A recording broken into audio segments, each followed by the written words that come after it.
Olá, bem-vindos a mais um programa Fechamento. Vou dizer que essa semana foi uma semana de glória para o Brasil. Eu queria, obviamente, antes de tudo aqui, queria convocar aqui os meus colegas de bancada, Thaís Reis Oliveira. Oi, Sérgio, tudo bem? Boa noite a todo mundo que nos acompanha. Ana Flávia Gussen, Ana Flávia. Boa noite, colegas. Rodrigo Martins. Boa noite, pessoal. Eu convoquei vocês assim porque eu queria que vocês se juntassem a mim também, a quem está nos assistindo, por um momento de glória. Eu queria que a gente assistisse aqui com muita ternura. Eu, quando assisti esse vídeo, eu realmente fiquei consternado, muito feliz, porque finalmente nós teremos uma alternativa. Não será nem o Bolsonaro, nem o Lula. Surgiu finalmente um nome que vai salvar a terceira via, vai salvar o Brasil. Eu fiquei muito comovido com a decisão que o Moro tomou. O Moro, que, obviamente, ao lado do Dallagnol, é a capa da edição dessa semana da revista, mas eu queria que a gente assistisse aqui rapidamente, antes da discussão, e também pedir um pouco de paciência. Eu pediria, antes de tudo, a quem nos está assistindo, que fosse até ali a gaveta, pegasse um lenço, um papel, eventualmente, sei lá, um papel higiênico, se tiver faltando alguma coisa, para se preparar, porque foi emocionante a entrada, vamos dizer assim, oficial do Sérgio Moro no mundo da política, né? Ele que, obviamente, a gente sabe, fez política muito tempo ali na Lava Jato, só fez política na Lava Jato, mas agora oficialmente está entrando nesse mundo, se filiou ao Podemos. Então vamos assistir. Eu pediria para vocês aí, principalmente o Rodrigo, que é muito emotivo, né? Que, por favor, se contenha diante dessa declaração aqui que a gente vai ouvir, por favor. Após um ano morando fora, eu resolvi voltar. Não podia ficar quieto, sem falar o que penso, sem pelo menos tentar, mais uma vez, com vocês, ajudar o Brasil. Então resolvi fazer do jeito que me restava, entrando para a política, corrigindo isso de dentro para fora. A gota da água para mim foi encontrar um estudante brasileiro no exterior, que me perguntou: Moro, é verdade que você abandonou o Brasil? Aquilo, confesso que me doeu. Foi como um tiro no meu coração. Eu não poderia e nunca vou abandonar o Brasil. Mas esse não é o projeto somente de um partido.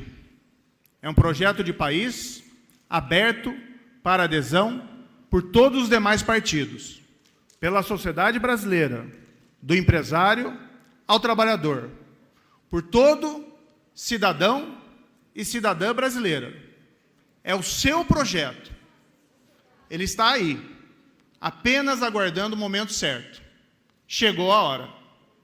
Eu nunca tive essa ambição, mas se for preciso o meu nome para essa liderança, ele estará sempre à disposição do Brasil. E antes de a gente começar a discussão aqui, eu queria já ler um comentário aqui da Elza Maria. Ela diz: acho que o nome do partido está errado. Deveria chamar-se Poderíamos, não Podemos. Eu acho que no caso do Moro, do Dallagnol, seria, na verdade, Elza Maria, Podíamos. Porque no passado eles puderam bastante. A gente vai ver se eles poderão, se eles estarão preparados para isso. O Bolsonaro, obviamente, parece ser a pessoa que ficou mais incomodada com esse lançamento da candidatura do Moro. E ele, obviamente, também foi ali falar para a sua plateia ali no cercadinho a respeito disso. O Cacá também vai mostrar para a gente aí rapidamente como o Bolsonaro reagiu ao lançamento da candidatura do Moro. Gostaram do discurso lido pelo cara ontem? O cara leu. Eu assisti porque ele foi meu ministro, né? Eu assisti, leu o discurso, estavam 2 telefones do lado. Não aprendeu nada. Não aprendeu nada. Com 1 ano e 4 meses ali, não sabe o que é não deu conta. Ser presidente, nem ser ministro, né? Se eu sair fora aí, sobra o que na minha... Não. Presidência. Aí ferrou.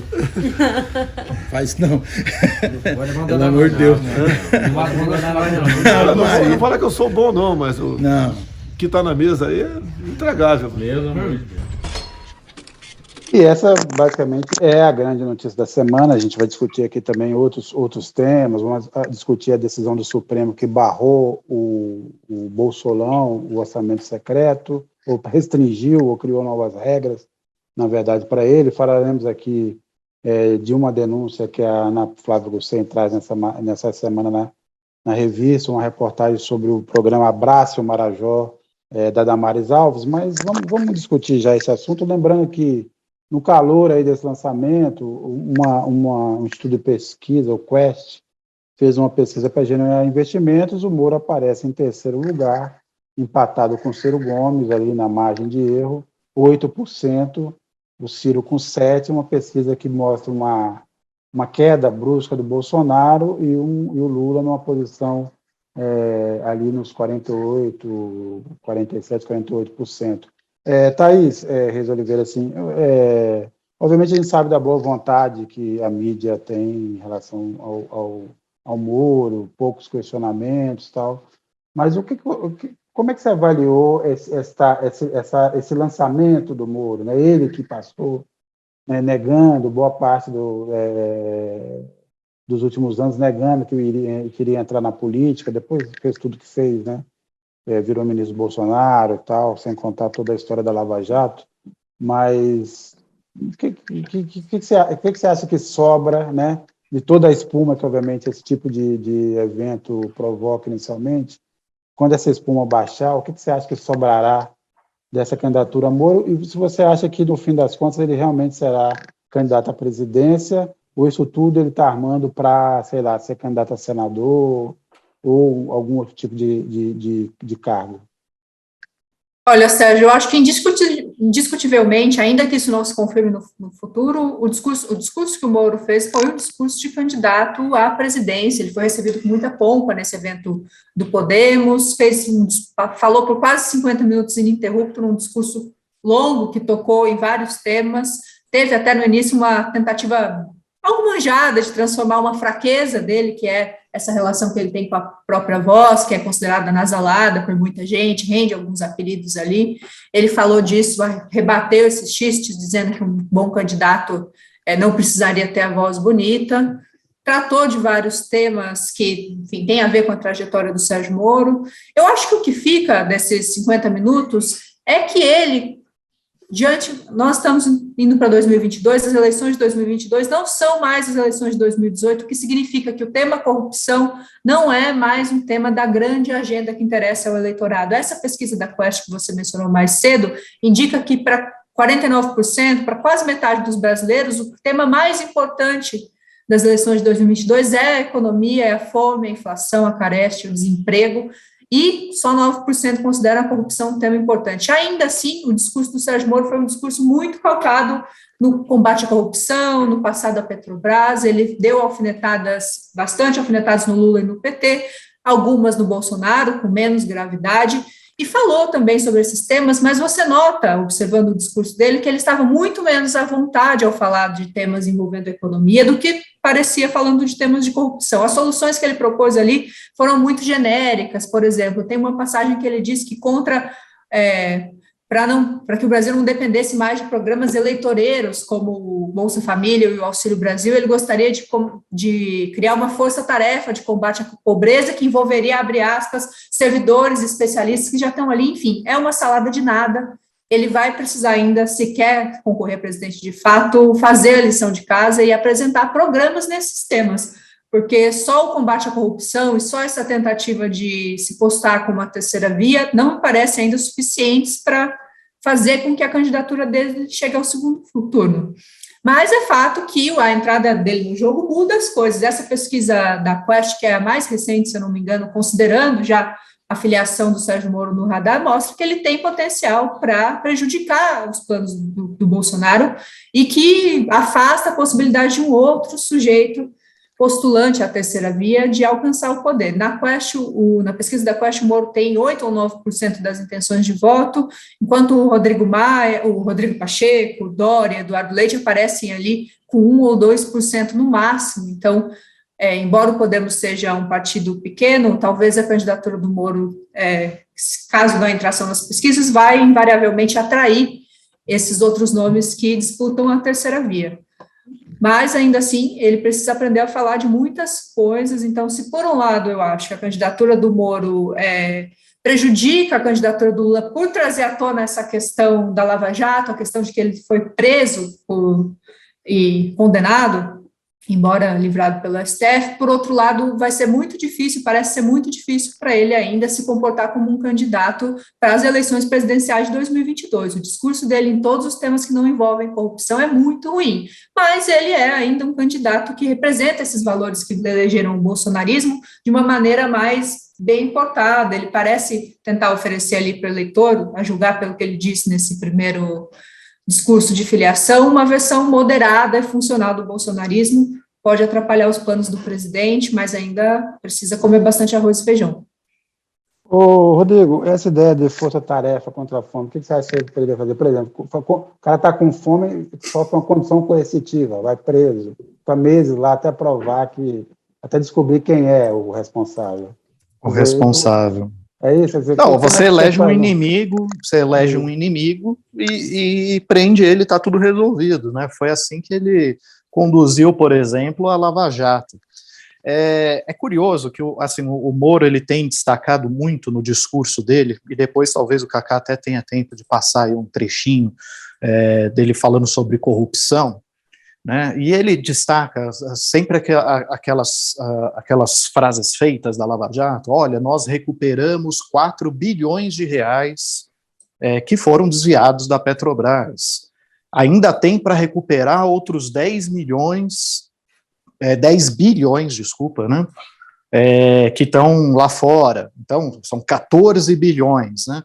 E isso pode, no ouvido de algumas pessoas, soar uma coisa retumbante, triunfal e tal, mas as pessoas sempre ignoram um estudo que foi feito pelo DIEESE e que mostrou que, graças à atuação da Lava Jato, da forma como foi feita, né, sem tomar o cuidado de preservar setores estratégicos da economia e tal, causou, na verdade, a perda de 4,4 milhões de empregos, né, e afastou do Brasil cerca de 172 bilhões de reais entre 2014 e 2017.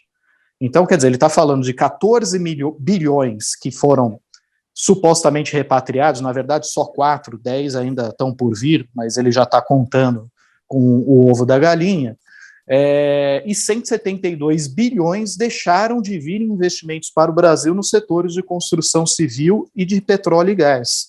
O efeito da Lava Jato para a economia foi devastador.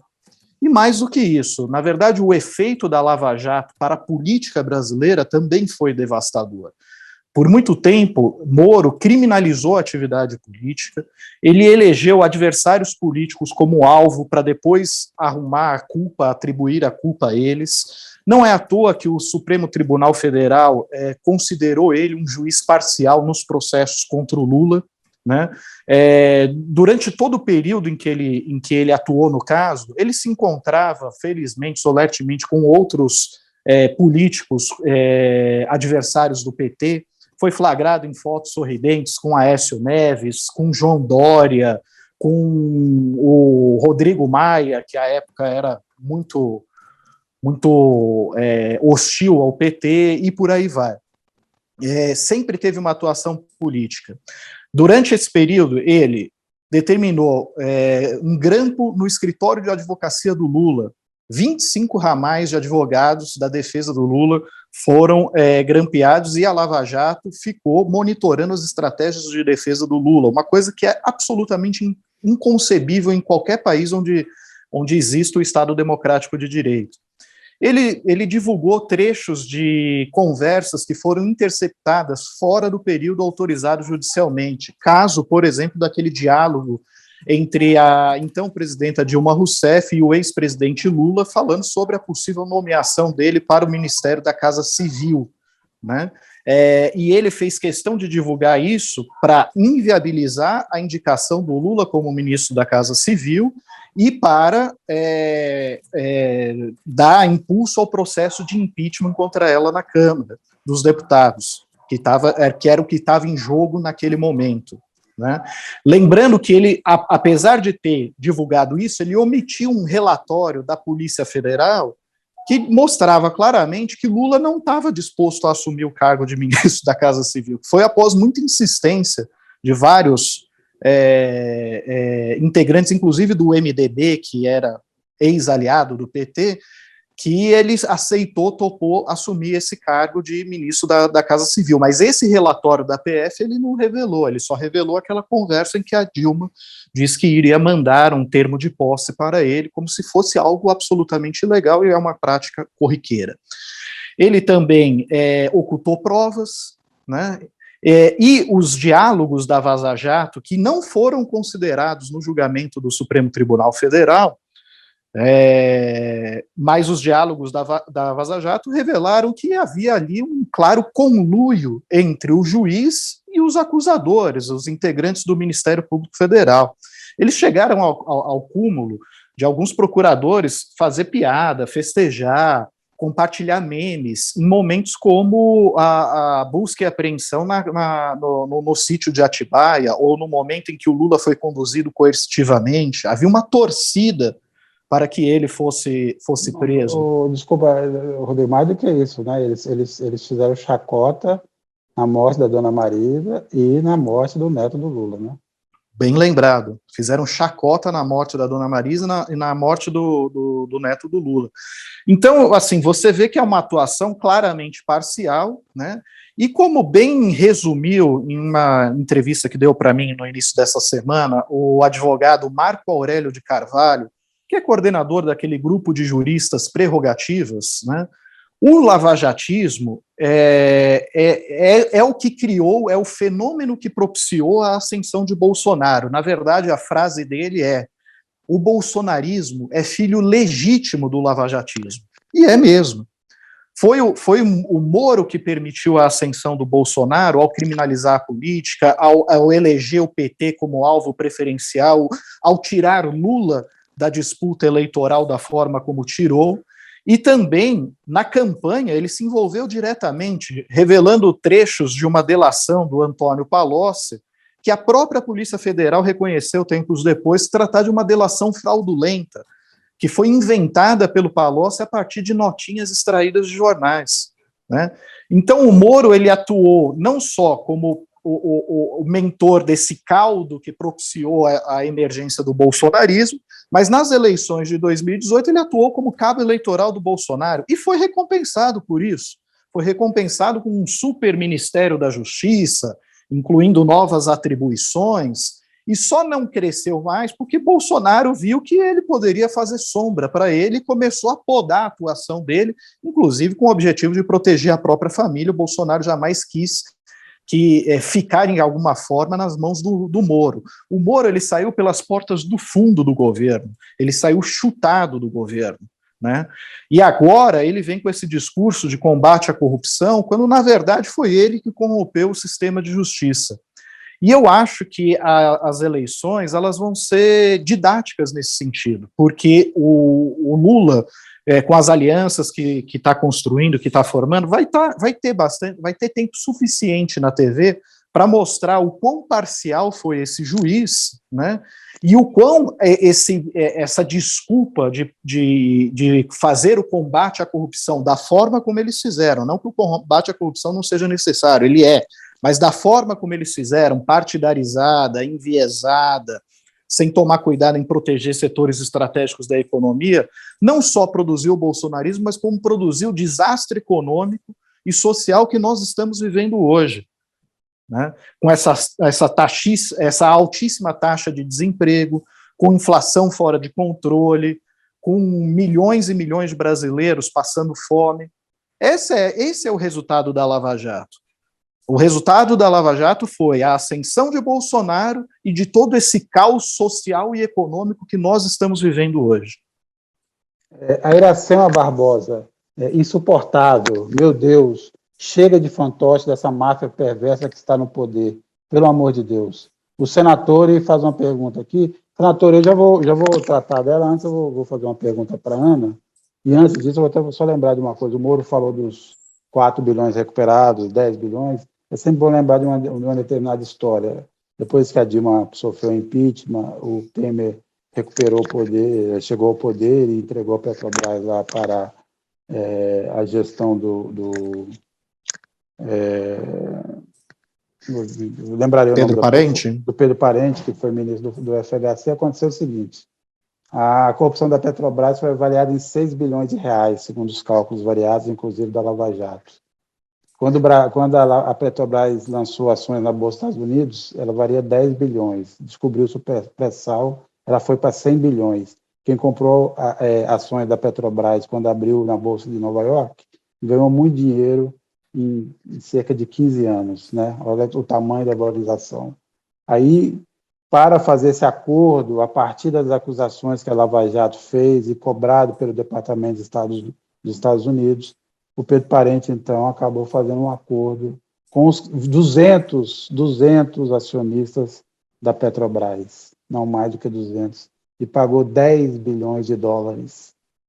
Então, para ressarcir 200 acionistas que se acharam prejudicados pelo que a Lava Jato falou, a Petrobras pagou, pelo câmbio de hoje, basicamente 10 vezes mais do que a corrupção tinha sido contada. Então, por exemplo, isso aí é uma drenagem de dinheiro da Petrobras para o bolso de alguns interessados, que é muito maior do que qualquer corrupção que se atribuiu à estatal. É sempre bom lembrar desse ponto. Senador, eu já vou tratar do ponto que você perguntou, mas, Ana, é o seguinte: antes de combater o Bolsonaro e o Lula, a terceira via terá que se engalfinhar para saber quem ali emergirá como alternativa. Lembrando que tem alguns cientistas políticos que levantam um ponto seguinte: se o Bolsonaro continuar se derretendo e continuar, por exemplo, perdendo de qualquer um no segundo turno, e se a situação dele não melhorar, se ele não ganhar fôlego eleitoral, obviamente, lá na reta final, esse eleitorado naturalmente antipetista descartará o Bolsonaro em nome de de uma outra alternativa. Esta continua sendo a esperança da terceira via. Mas, antes disso, esse monte de candidato hoje que interdita essa terceira via terá que decidir, né, se engalfinhar para saber quem será o campeão. E eu te pergunto o seguinte: você acha que, pensando nos perfis que estão disputando este mesmo espaço, você acha que eles irão para cima do Moro, ou seja, para descartar, impedir que o Moro se transforme nessa terceira via, ou a coincidência de propostas, por exemplo, o Tucanato, do ponto de vista econômico, pensa como o Moro, o Pacheco pensa como o Moro, pensa não, que o Moro não tem uma ideia sobre isso. O Moro está repetindo o discurso que interessa, que é o liberalismo econômico, o neoliberalismo, é o guedismo, na verdade é manter a política econômica e se livrar do Bolsonaro. Mas volto à pergunta: com exceção do Ciro Gomes, claramente tem uma diferença com o Moro, você acha que os outros candidatos irão para cima do Moro para impedir que ele se consolide como essa alternativa da terceira via? Não, eu acho bem complicado, até porque, parafraseando aquele filme, a gente sabe o que eles fizeram no verão passado, né?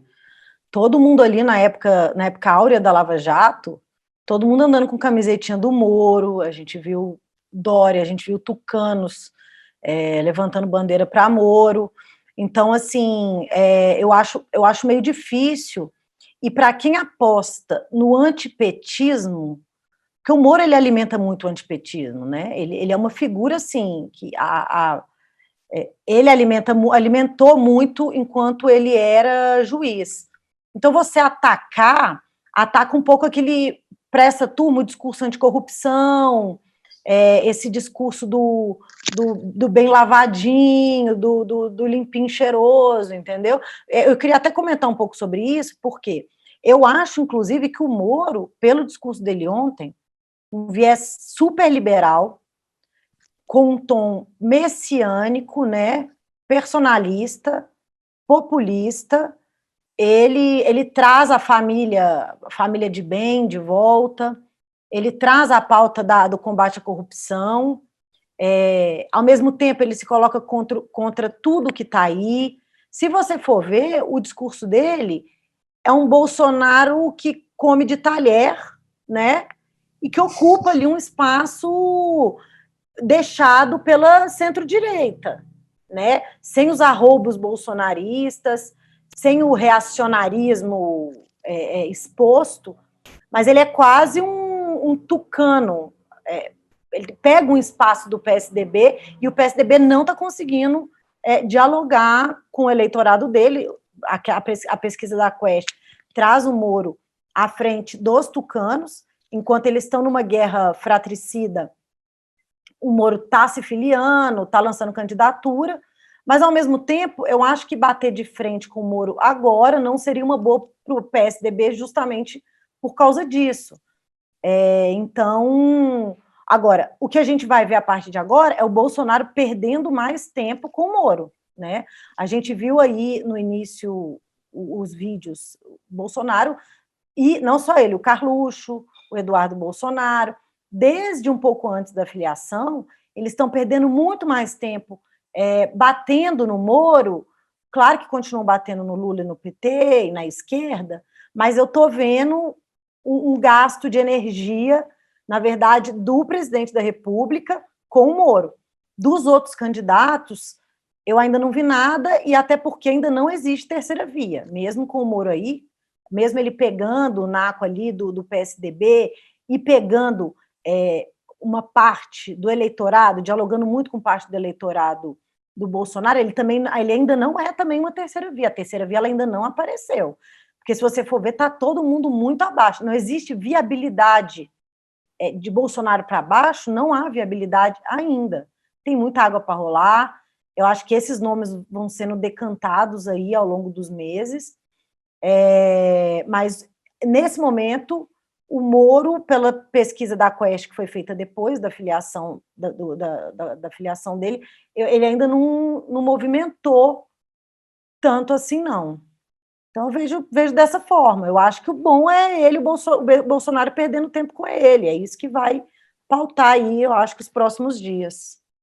Thaís, o Cláudio Couto deu uma entrevista para o Cláudio Couto, cientista político, professor da Fundação Getúlio Vargas, que é colunista também do site, tratou um pouco disso, justamente de quem o Moro rouba votos, né? Ele acha que será mais o Bolsonaro. Ele perguntou o seguinte: você acha que o quanto o Moro conseguiria avançar sobre esse eleitorado do Bolsonaro, ou se, por exemplo, já tem um teto ali, e se o lavajatismo, ou aquela ruptura que teve entre o bolsonarismo e o lavajatismo, por exemplo, não se tornou uma coisa irreconciliável. São hoje dois grupos totalmente diferentes. Olha, Sérgio, eu diria que ele tem bastante chances de explorar esse eleitorado bolsonarista, especialmente porque a fatia que hoje deu o voto a Bolsonaro em 2018 se arrepende, tem crescido frente à fatia que está com o Bolsonaro e não abre. Uma coisa é a aprovação do governo Bolsonaro, uma coisa são esses 30% que consideram o governo bom e estão com ele até o final. Outra coisa são as intenções de voto para 2022. Então, eu acho que, dada a plataforma que o Moro tem apresentado até aqui, dada a proximidade dele com esses movimentos de direita, com a gênese do que ia se tornar o bolsonarismo um pouco depois, eu acho que ele tem grandes chances, sim, de aglutinar esse eleitorado, especialmente essa fatia que deu um voto de confiança no Bolsonaro, se arrependeu, mas ainda é muito antipetista, não votaria no Lula de jeito nenhum. Então, essa fatia de eleitorado da direita está em disputa, e ele é, até aqui, o candidato que mais tem condições de amealhar esses votos, porque, como eu já falei aqui, o Ciro Gomes tenta se projetar como terceira via, ele bate hora no Lula, bate hora no Bolsonaro, mas o programa econômico do Ciro Gomes, as propostas que ele tem assustam esse eleitorado que hoje está mais identificado com a direita, com a centro-direita. Ele é considerado um cara que está à esquerda demais, defende um programa econômico que não anima o mercado, então é uma candidatura que tem poucas chances, a meu ver, de trazer esse pessoal para si. Com o Moro, não. Ele defendeu a mesma plataforma que o Jair Bolsonaro, falou nesse discurso à família, defendeu privatizações, defendeu uma educação moral, defendeu a linha dura contra os criminosos. Esse que é um discurso, enfim, muito comum da parte do Sérgio Moro. Foi muito brando nas alfinetadas do Bolsonaro, falou em rachadinho, orçamento secreto, mas ele sentou a borduna mesmo no Lula e no PT, o que mostra que ele está disposto, sim, a trazer esses bolsonaristas para si, então eu acho que a candidatura dele tem chances de crescer. Se isso vai ser suficiente para que ele tire o Bolsonaro do segundo turno, agora não dá para cravar, mas ele é um candidato competitivo, eu acho que ignorar isso é wishful thinking, a torcida. O senador tinha perguntado o seguinte, a dobradinha Lula e Alckmin é difícil de engolir, né? E pergunta, o que tem de real, de fantasia nisso? Quanto a essa negociação, essa suposta negociação do Lula com o Alckmin, né? O Alckmin que estaria trocando o PSDB pelo PSD, eu particularmente não sei dizer se é fato ou não. A gente sabe que nessa fase que nós estamos da cobertura política, ou seja, estamos ainda longe demais das eleições, mas também sem outros assuntos para tratar, porque todo mundo só fala disso, então você tem um monte de especulação, você vai testando aí, balão de ensaio, você não sabe a quem interessa essa especulação, se interessa ao Lula, se interessa ao Alckmin, ao PSD, mas o fato é que o Lula provavelmente vai tentar refazer, quer dizer, tentar de novo o que deu certo em 2002, ou seja, provavelmente ele vai procurar um vice que represente alguma ideia de centro, vamos dizer assim, né? Ou se ele não conseguir achar um empresário que faça o papel do Zé Alencar, que foi um vice-presidente exemplar, diga-se de passagem, né? Nunca traiu e sempre foi uma ponte do governo Lula com o empresariado.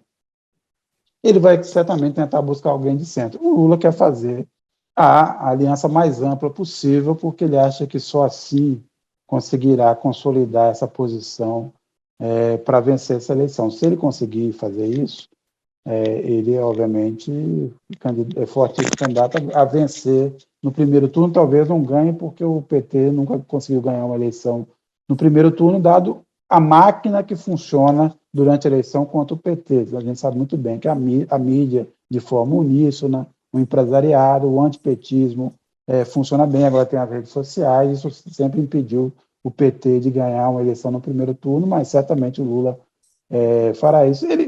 O Lula parece assim, que é pensar no mais do mesmo, ou seja, tentar recriar num ambiente que é um outro ambiente, obviamente com as adaptações necessárias, senadores, recriar o que deu certo no governo dele, né? As alianças, inclusive, certamente com o Centrão.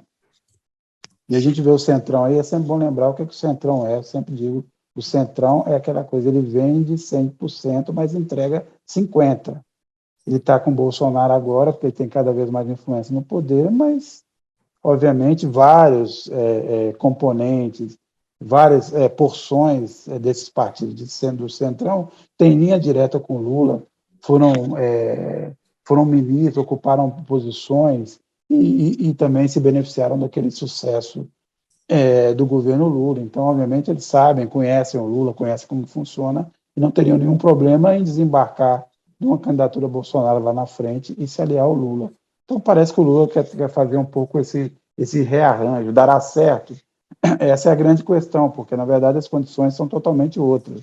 Embora ele tenha pegado também um país destroçado em 2002, depois da desvalorização do câmbio, da crise de energia, do desfacelamento do modelo econômico do tucanato, obviamente me parece que a situação agora é muito pior.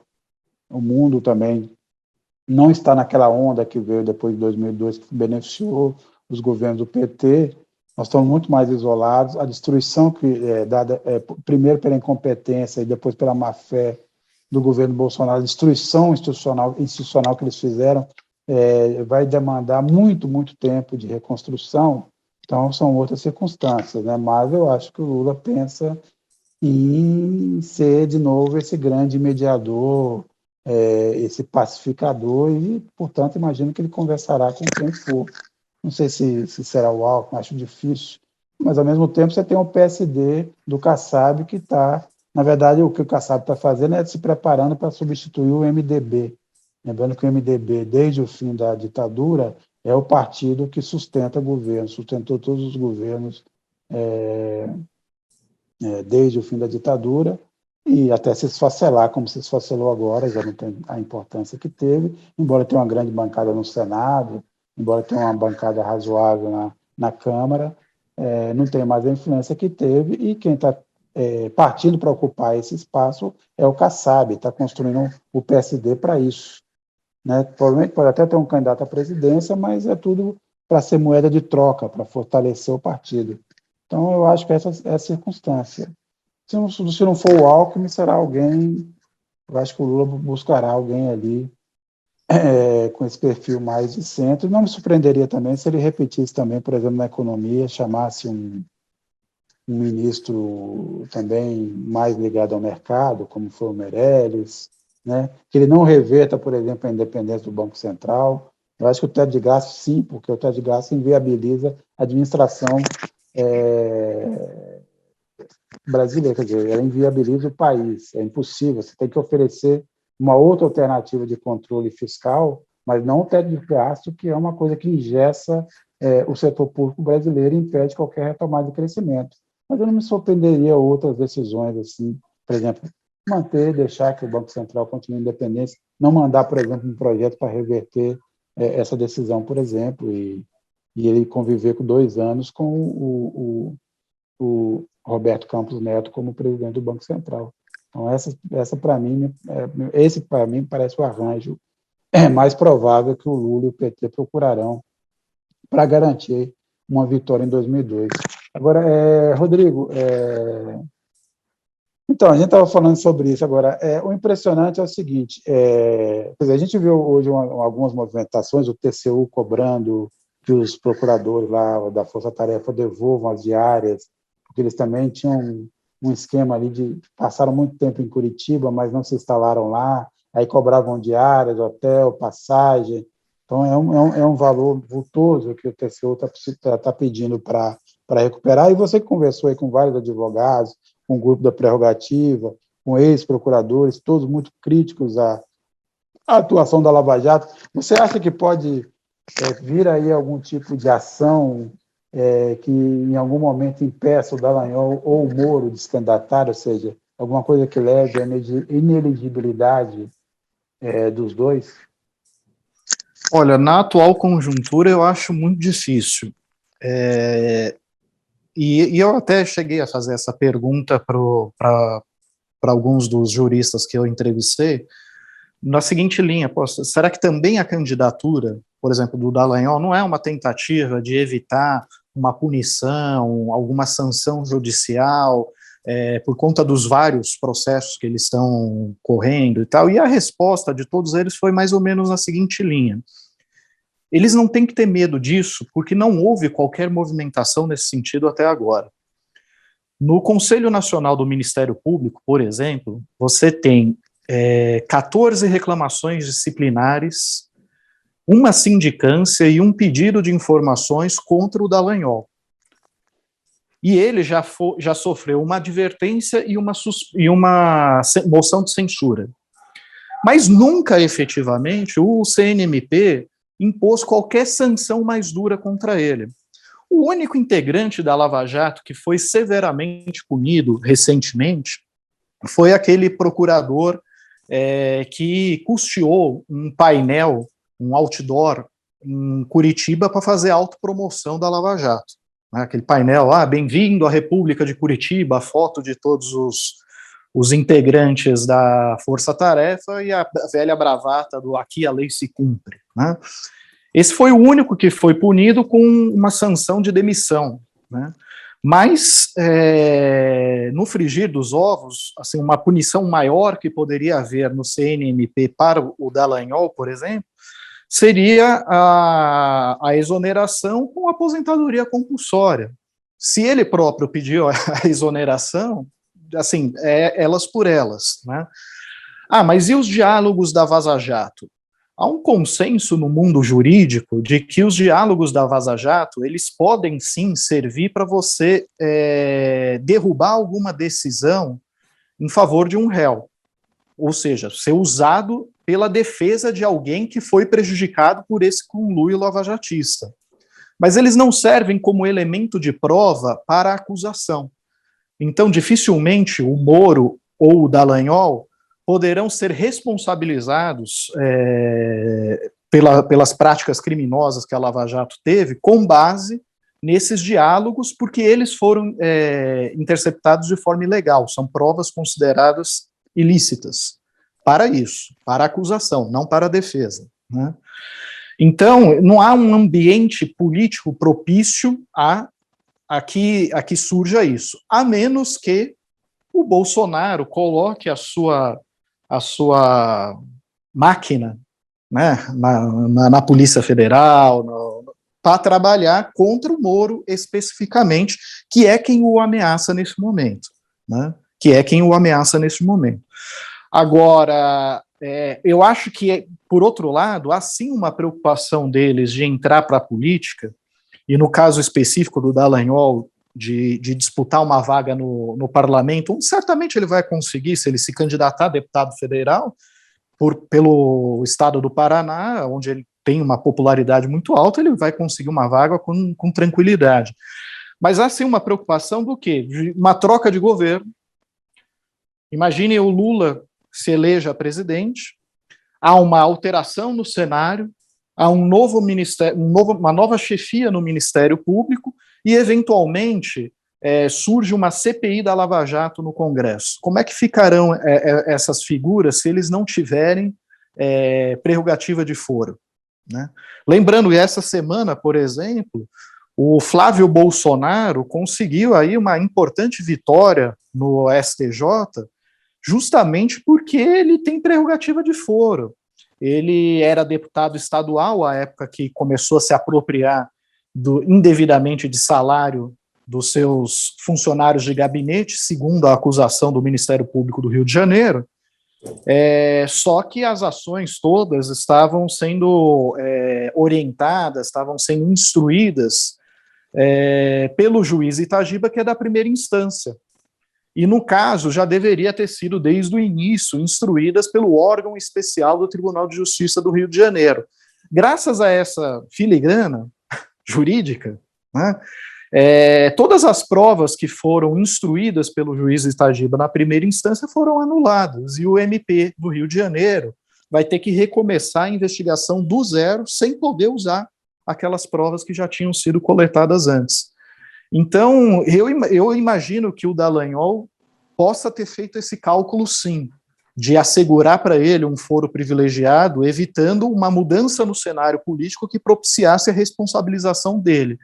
No caso do Moro, eu acredito que é o ego inflado dele mesmo, né? Ele, durante muito tempo, ele foi apontado pela mídia e por amplos setores da sociedade como um super-herói, um herói que veio salvar o Brasil da corrupção, né?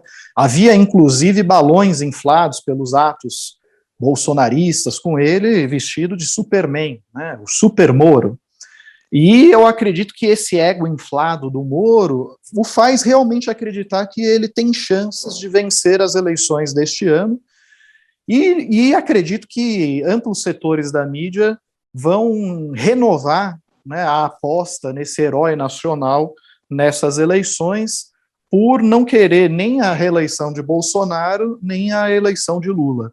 Então, acho que o que move Moro é mesmo essa crença de que ele vai ser carregado nos braços do povo como um herói nacional, e o que talvez possa mover Dallagnol, muito mais do que esse declarado desejo de transformar a política ou qualquer coisa do gênero, é também uma preocupação de ser responsabilizado pelos crimes, pelas irregularidades cometidas pela turma da Lava Jato ao longo do processo. Eu sei que você está a fim de que 2021 acabe, mas a eleição é ano que vem, né? Nesse ano. Ah, sim. Se fosse esse ano, talvez o Moro ganhasse. Esse ano, não, é o seguinte, o Bolsonaro, obviamente, se movimentou aí, está atrás do partido, depois de todas aquelas metáforas que ele fez, ele namorou um monte de gente, ele que é muito namorador, né? Namorou aí vários partidos, quase se casou com vários deles, não sei com quantos ele manteve relações mais íntimas, tal, mas no fim ele acabou escolhendo, aparentemente, o Valdemar, né? O Valdemar, mas ele até...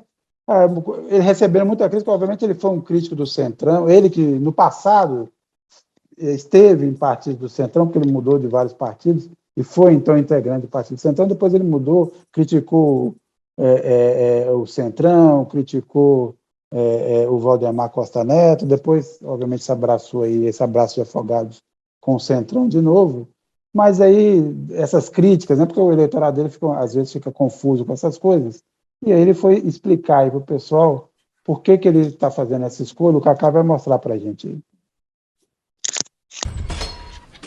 Fazer. Eu tenho que tocar o barco. Se eu ceder, já era. O pessoal critica. O cara está conversando com o Centrão. Quer que eu converse com o PSOL, com o PCdoB, que não é Centrão? Tem 513 deputados e 81 senadores. Essa é a minha lagoa. Esses são os peixes na lagoa que eu tenho que convencê-los a votar nas minhas propostas. Não tem como sair fora da lagoa. Quando se fala em Centrão também, eu fui do PP por 20 anos. Eu fui do Centrão. Bem, essa é a política brasileira. Esse as condições do estádio, né, do campo de futebol, que você vai ter que entrar em campo e jogar.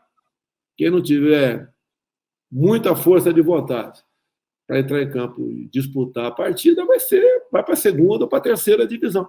Então, basicamente, esse é o trabalho. Você pode ver, botou na minha mesa aqui agora. Olha o Globo aqui, o tempo todo. É de hoje, né? Bolsonaro decide se fiar o PL do Centrão. Se você tirar o Centrão, tem a esquerda. Para onde é que eu vou? Aí tem que ter um partido, se eu quiser disputar as eleições do ano que vem. Eu vou até sugerir a quem está nos acompanhando que mande aí para a gente. Vou tentar ler aqui na medida do possível. Assim, obviamente, vou pedir que as pessoas sejam moderadas, né? Polidas. Polidas. Assim, se não fosse por Centrão, vocês acham que o Bolsonaro deveria ir para que lugar? Então fica aí, quem quiser mandar aí, a gente vai tentar. Eu vou tentar ler aqui na medida do possível. Pois é, estamos caminhando aí. A saída para o PL, na verdade, consolida uma posição do Bolsonaro, quer dizer, o Bolsonaro volta à sua origem, que era a origem no Centrão. Agora, Ana Flávia, você acha que isso... Eu disse mais cedo que o Centrão é sempre confiável, porque ele cobra 100 e entrega 50.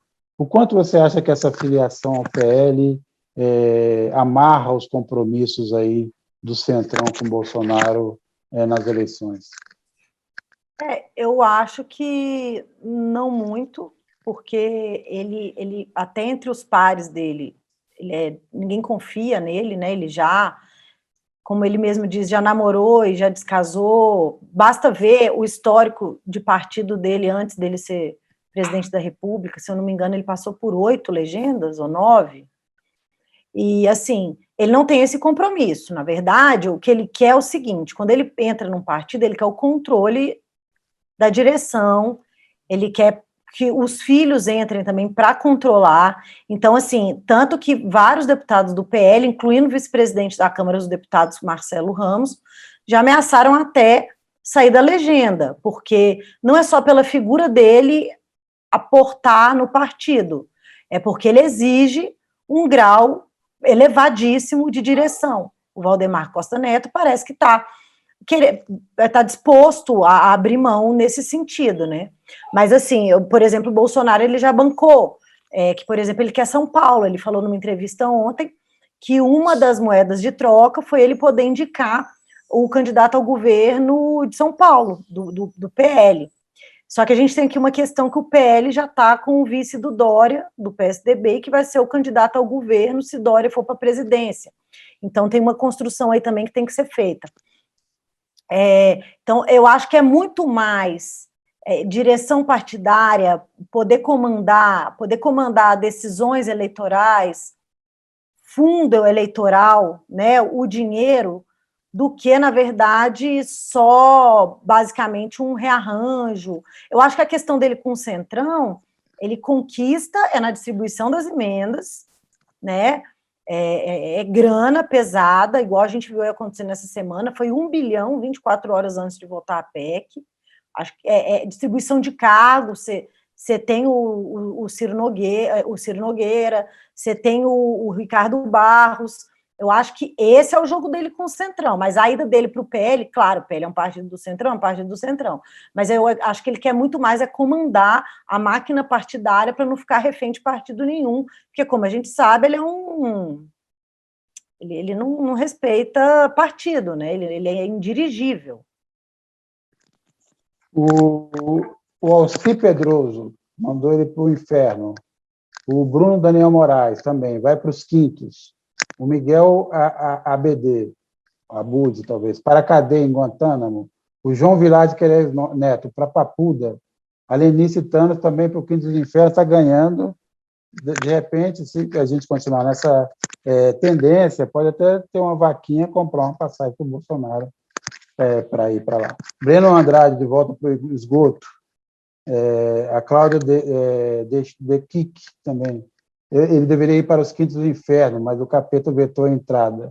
O Eric Teixeira, ele deveria voltar para o profundo poço da irrelevância política, mas dentro de uma prisão.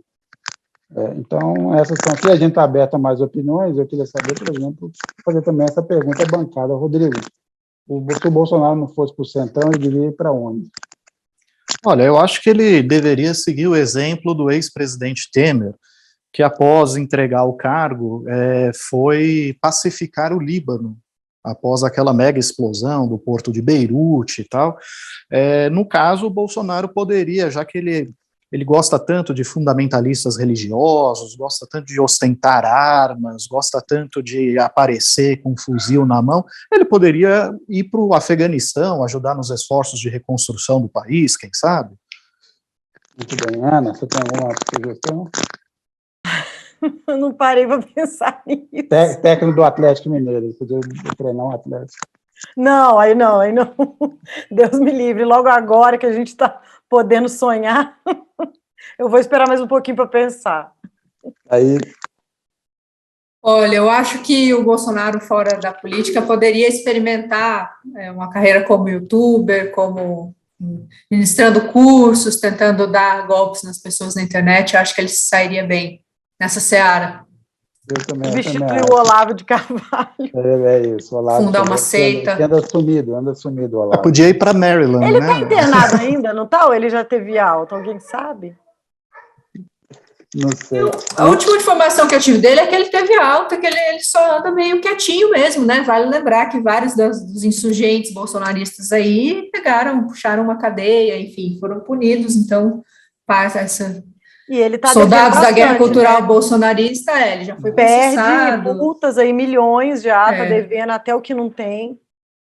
Eles estão ocupados. O Robson Silva aqui fez aqui uma pequena tripudiou aqui rapidamente de mim, falou assim, para Portugal. Aí você está de sacanagem, né, Robson? Eu queria o Robson. A propósito, eu tenho uma entregar observação. No endereço do Sérgio. Eu cheguei aqui. Saiu uma manchete no Diário de Notícias de Portugal, dia desses, dizendo que, ora pois, as crianças portuguesas só estavam falando brasileiro. E eu não sei, mas eu vejo alguma associação com a presença do Sérgio Lírio por lá, hein? Olha, eu queria não é coincidência demais? Sérgio Lírio e Lucas Neto, musos decoloniais. É isso. Estamos aqui invertendo as coisas. Não, eu queria portugueses falando brasileiro com sotaque mineiro, inclusive, né? Eu só queria contar para vocês aqui, desde que eu cheguei aqui, 4 meses, aconteceu o seguinte, o PS perdeu a prefeitura de Lisboa depois de 4 mandatos, e o governo vai acabar sendo dissolvido agora, que era para durar até 2023. O governo do PS, provavelmente eles vão ganhar novamente, né? Não vão fazer a maioria, mas foi isso que aconteceu desde que eu cheguei. Só falta aqui o Chega, que é uma espécie do bolsonarismo aqui, ganhar espaço, né? Porque aqui tem uma espécie de Chega, uma espécie de bolsonarismo, que é o Chega, e tem uma espécie de Partido Novo, que é a Iniciativa Liberal, onde estão lá todos os coxinhas e tal. Então, pelo amor de Deus, não volta para votar aqui no Brasil, não, mano. Fica aí. Volta na embaixada. Aí teve alguém também mandou ele para a Cláudia daqui, mandou ele para Cuba também. Só se Cuba for resolver a questão com o Bolsonaro lá, né? Quer dizer, quando o Bolsonaro descer, o pessoal lá põe ele no corretivo. Mas ele também pode ir para o colo do Maduro também. Ele for pode ser. Algumas sugestões aqui. Essa foi do Bruno Daniel Moraes. Mas o Bolsonaro, de qualquer forma, teve também uma derrota essa semana. A gente estava falando aqui Centrão, Bolsonaro no Centrão. Vamos lembrar aqui da história do orçamento secreto, né? São todas essas emendas que foram distribuídos por baixo do pano. Na verdade, teve uma derrota e, ao mesmo tempo, uma ainda vitória incompleta, porque a Câmara dos Deputados acabou aprovando lá a PEC dos precatórios, ela ainda tem que passar pelo Senado, e depois também terá uma grande discussão, provavelmente você vai ter muitas ações no Supremo, e eu tendo a achar que o Supremo irá derrubar essa PEC, porque ela é uma infração direta à Constituição, porque, se bem, ela mexe em decisões judiciais e já transitadas em julgado, eu acho que pouco provável que prospere, mas ela ainda tem todo o esforço para passar no Senado, né, que é mais, vamos dizer assim, mais hostil ao Bolsonaro, ao governo Bolsonaro, do que a Câmara. Mas, de qualquer forma, ele obteve, está liberando um dinheiro que é uma parte que vai para o Auxílio Brasil, que aqueles R$400 necessários hoje para quem passa fome, aliás, aquém do necessário para quem está na situação que está de penúria, de desemprego, de fome, de inflação, mas boa parte desse dinheiro também que será liberado para farda das emendas, para comprar o apoio eleitoral do Centrão. Então, nós tivemos esses dois pontos essa semana, mas, de qualquer forma, Thaís, essa decisão do Supremo, que até alguns têm questionado até que ponto o Supremo poderia ter interferido numa decisão dessa de distribuição de emenda, mas é também mais um recado, vamos dizer assim, vamos dizer assim, o Supremo dá mais uma enquadrada, tanto no Bolsonaro quanto no Centrão, o que, de certa forma, pelo menos, torna menos obscuro esse jogo que se dá, não só na Câmara, mas também com repercussões eleitorais, porque isso tudo, no fundo, é a forma de ter o apoio do Centrão para os projetos no Congresso, mas também para a sustentação do governo e para o projeto reeleitoral do Bolsonaro, né?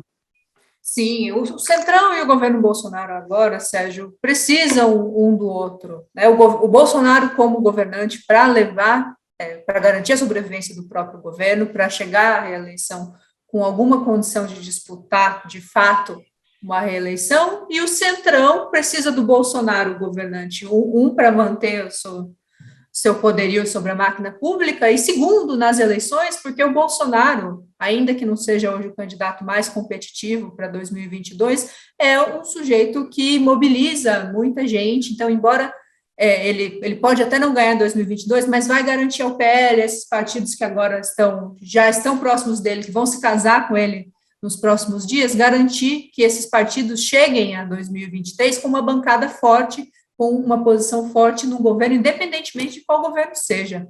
E só em relação a Rosa Weber e a postura do judiciário aí nessa contenda toda, muita gente acusa o judiciário de interferir indevidamente no Congresso, interferir nas decisões do Executivo, mas o sistema de três poderes não é simplesmente um sistema de mediação onde cada um desses núcleos tem que apoiar independentemente. Muitas vezes, agir de maneira dura é a maneira que resta para garantir que o nosso sistema de freios e contrapesos funcione. Então, aí, claro, aberto para debate essa questão do ativismo judicial, da judicialização de tudo no Brasil, mas Rosa Weber tomou uma decisão, ao meu ver, correta, e três poderes envolve esse tipo de manifestação, não é simplesmente cada um dos núcleos atuando de forma independente, tentando um não pisar no calo do outro.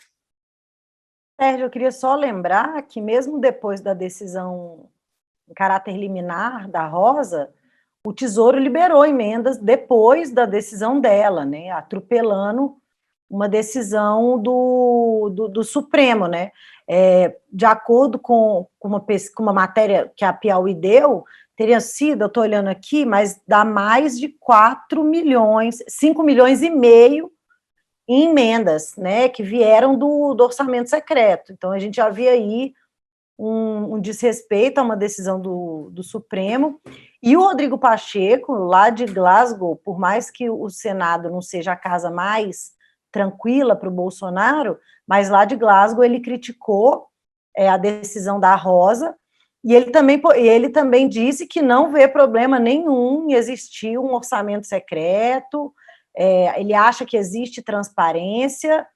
Bom, por outro lado, o Lira está trabalhando para montar um projeto de lei para tentar dar transparência para essas emendas, botar um nome, um valor para onde que está indo e aprovar o mais rápido possível para conseguir liberar, agora que elas estão travadas, né? Mas o Pacheco deu essa lá em Glasgow, falou que acha que é super transparente. Aliás, Sérgio, eu acho que é interessante a gente pontuar essa diferença entre uma emenda parlamentar comum e uma emenda de relator.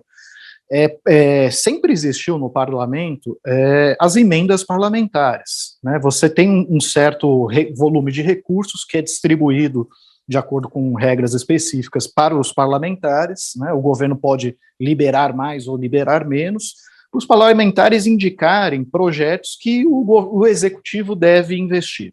Sei lá, um parlamentar pode dizer, eu quero que se construa uma escola aqui, eu quero que faça a reforma de um hospital acolá. Normalmente, essas obras, esses projetos são na área de atuação do parlamentar, na base dele. Isso é legítimo. Por quê? Porque é transparente, o parlamentar apresenta um projeto, esse projeto está ali especificado quem vai receber, qual o volume de recursos, quando, etc. e tal, tem a assinatura dele. Tudo isso é feito de forma transparente.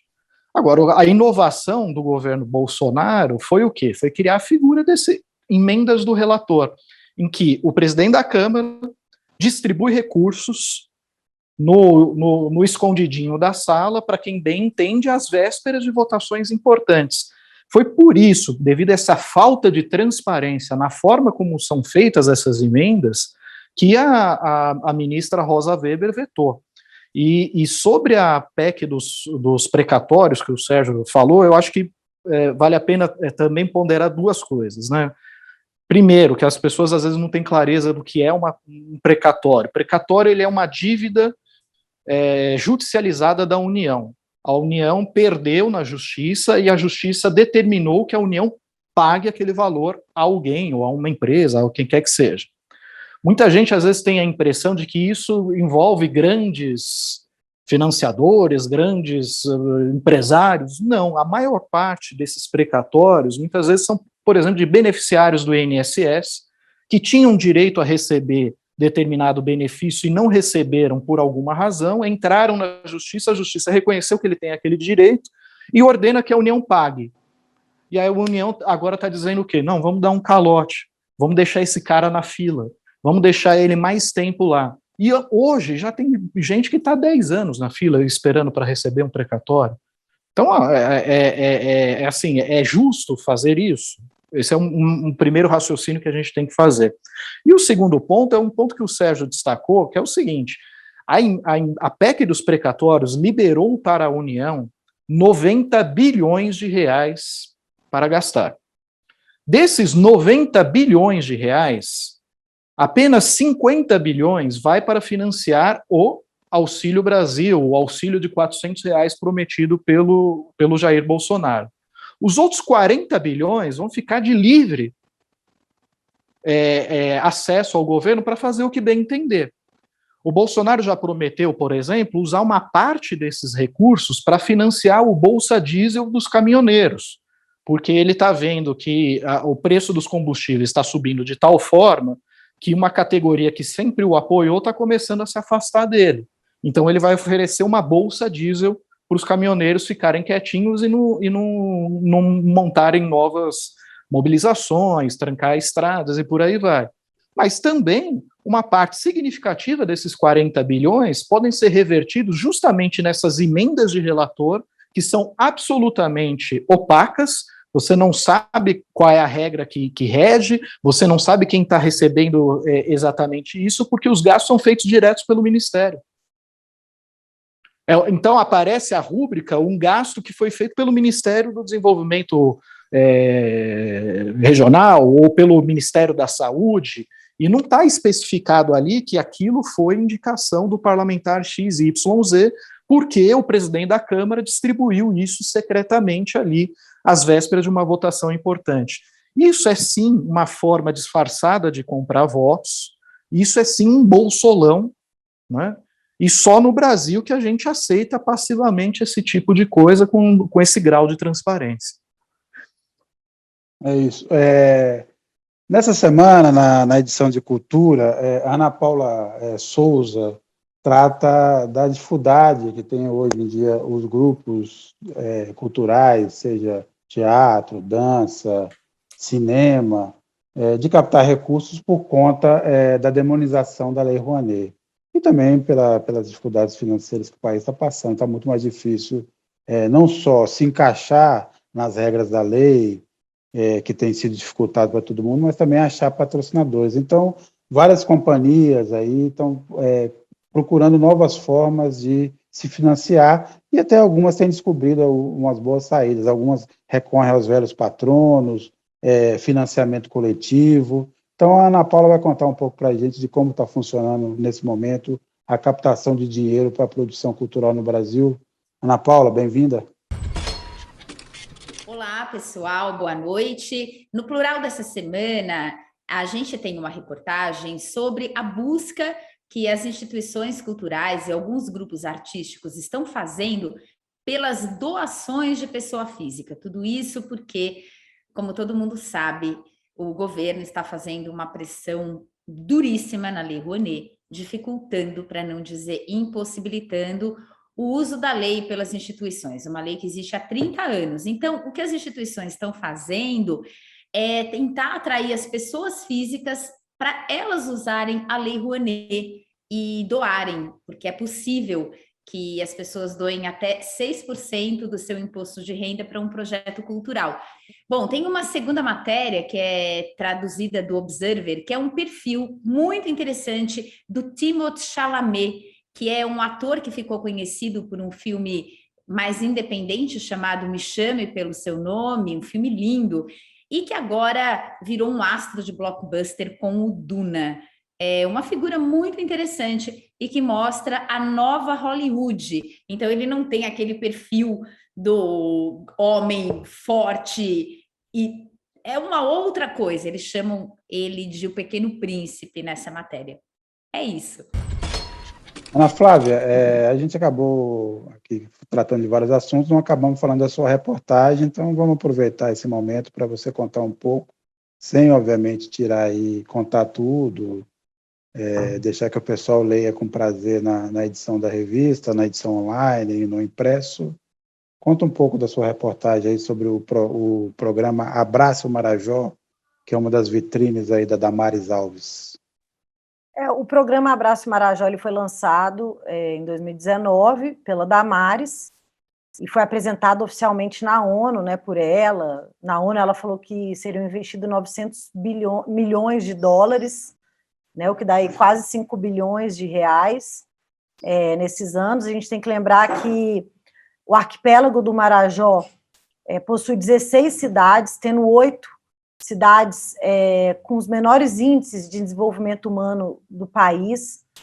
Existem piratas que atacam a ilha, tráfico humano, abuso sexual, pedofilia, é uma região muito sofrida, né? E a Damares escolheu o arquipélago de Marajó para botar, como os moradores de lá dizem, seu cavalo de Troia, né? Que é esse projeto que virou um grande robô. Eles colocaram até prerrogativa de regularização fundiária dentro desse programa da Damares, e o que aconteceu foi que a população foi totalmente excluída, né? Carta Capital teve acesso a todas as agendas de Damares referentes ao programa, são 125 agendas, e nas agendas, quem tem acesso a elas são pecuaristas, empresários de portos, porque existe um grande interesse do agronegócio de colocar um porto para escoar grãos, e muitas lideranças neopentecostais, representantes de várias igrejas, né? E, além do que, existe um conflito de interesses, né? Que a irmã do Paulo Guedes, a Elizabeth Guedes, ela tem um naco aí do programa. Então, a gente conta essa história e a gente fala também por que que a Damares quis colocar esse cavalo de Troia ali no meio do Pará. E é isso aí que vocês vão ter que ler a matéria para poder entender todo esse contexto. É uma matéria, é uma novidade, é uma matéria exclusiva. A gente levantou todos os documentos, então tem muita coisa boa lá para vocês. Leiam. Muito bem, não percam, não percam. Comprem, deem para os famílias, para os amigos, para os inimigos, assinem e apoiem a Carta Capital. Rodrigo, sua dica da semana. Bom, eu chamaria a atenção para a crise que está no INEP, que é o instituto responsável pela organização do Exame Nacional do Ensino Médio, o Enem. 35 servidores de áreas técnicas do INEP pediram uma demissão coletiva, na verdade exoneração é o termo correto, porque são funcionários públicos, servidores de carreira, por uma insatisfação com a forma como o Instituto está sendo gerido pelo seu presidente. Eles acusam de ter interferência no trabalho deles, não baseado em critérios técnicos, falam em assédio moral, e falam, inclusive, que este presidente esse presidente ele se recusa a participar de certas reuniões e assinar as atas para não ser eventualmente responsabilizado pelas ações que ele determina que sejam feitas no órgão. Me fugiu o nome do atual presidente do INEP, mas ele é uma figura que é muito próxima do atual ministro da Educação, Milton Ribeiro, e lembramos também que ele é a quarta pessoa a ocupar a presidência do INEP desde que Bolsonaro chegou ao poder. Então, vemos aí uma clara tentativa de interferência política no INEP e sugiro que todos acompanhem aí com certa preocupação como se dará a organização e a realização do Enem, não neste fim de semana, no próximo, né, por conta aí dos possíveis danos que podem ocorrer em termos logísticos ou mesmo da confecção dessa prova, porque na medida em que os servidores denunciam todo esse tipo de intromissão, é possível que a prova do Enem esteja aí um pouco diferente e traga algumas surpresas, até pela forma como o governo encara a ciência, por exemplo. Danilo Dupas, o nome do Danilo Dupas. Thais Reis Oliveira, sua dica da semana. Olha, Sérgio, gostaria de lembrar, o Supremo vai começar a julgar amanhã uma ação direta de inconstitucionalidade, uma ADI, que foi protocolada pelo PGR Augusto Aras e que engloba uma ofensiva do Aras contra a Defensoria Pública. Essa ação coloca em risco o acesso das pessoas mais pobres à justiça, já que esse é o principal papel, a grande atribuição da Defensoria Pública. E o Aras questiona uma suposta falta de equidade na relação processual dos defensores públicos com advogados privados que não possuem prerrogativas que hoje a Defensoria possui, que é o poder de requerer, por exemplo, certidões, exames, perícias, vistorias e etc. Além dessa ADI principal, foram protocolados outros 22 processos contra leis estaduais que regulam a atuação das defensorias estaduais. Isso tem provocado bastante repercussão no mundo jurídico, defensores públicos, pessoas ligadas, que militam por um acesso mais equânime à justiça, têm chamado a atenção aí para essa questão que está sendo julgada. Eu acho que todo mundo tem que ficar de olho, porque a justiça nesse país que é tão desigual, tão injusta, sem atuação diligente da defensoria, ficaria ainda pior. Eu agradeço quem nos acompanhou até agora, fico feliz com a audiência de sempre, o apoio, o carinho, a gente recebeu aqui várias mensagens. Queria, obviamente, agradecer também estes que me acompanharam aqui nessa jornada de hoje, Rodrigo Martins, Ana Flávia Gussen, Thais Reis Oliveira. Obrigado, boa noite e até a próxima. Muito obrigada, pessoal. Boa noite. Boa noite, pessoal. Até mais, bom fim de semana.